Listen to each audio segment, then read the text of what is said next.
શહેર central committee અને આણંદ શહેરની તમામ મોહરમ કમિટીઓ સાથે શાંતિ સમિતિની મિટિંગ યોજાઈ, જેમાં 17 તારીખે નીકળનાર તાજિયાને લઈ ચર્ચા થઈ હતી. જેમાં કલેક્ટરશ્રીના આદેશ અનુસાર ડીજે વગાડવાનું અને જે રૂટ પર તાજિયા નીકળનાર છે તેને લઈ ચર્ચા કરવામાં આવી હતી. જેમાં શહેરમાં કમિટી તરફથી કેટલાક સૂચનો આપી પોલીસને માહિતગાર કર્યા હતા.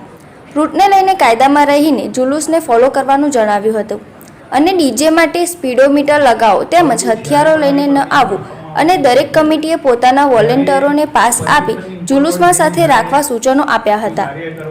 કોઈ અનિચ્છનીય બનાવ ન બને તે બાબતે લઈ સૂચનાઓ આપવામાં આવી હતી. આણંદ શહેરની તમામ કમિટીઓ અને સોહિલ મિર્ઝા, શાહિદ મિર્ઝા લઘુમતી મોરચાના મહામંત્રી ફિરોઝભાઈ મોગરિયા, વોર્ડ નંબર 4ના સામાજિક કાર્યકર્તા ફિરોઝ ખાન પઠાણ તેમજ કમિટીના તમામ સભ્યો ઉપસ્થિત રહ્યા હતા.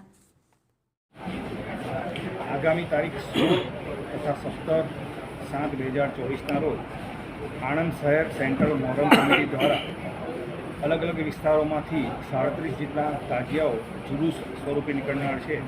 આ દરમિયાન કાયદો અને વ્યવસ્થાની પરિસ્થિતિ જળવાઈ રહે, ટ્રાફિક નિયમન જળવાઈ રહે અને કોઈપણ અનિચ્છનીય બનાવ ન બને તે માટે આ તમામ આયોજકોના પ્રમુખ, ઉપપ્રમુખ તથા ડીજે સંચાલકોની એક મિટિંગનું આયોજન આજે આણંદ ટાઉન પોલીસ સ્ટેશન દ્વારા કરવામાં આવેલું છે.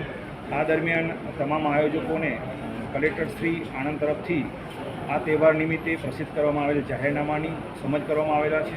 તેમજ આ પ્રોસેસન સરળતાથી પસાર થઈ શકે તે માટે કલેક્ટરશ્રી આણંદ તરફથી પ્રસિદ્ધ કરવામાં આવેલ ટ્રાફિક ડાયવર્ઝન અંગેના જાહેરનામાનો ચુસ્તપણે અમલ કરવા માટે અને તેમાં સાથ સહકાર આપવા માટે પણ આપના માધ્યમથી આણંદ શહેરની પ્રજાજનોને અમે અપીલ કરીએ છીએ.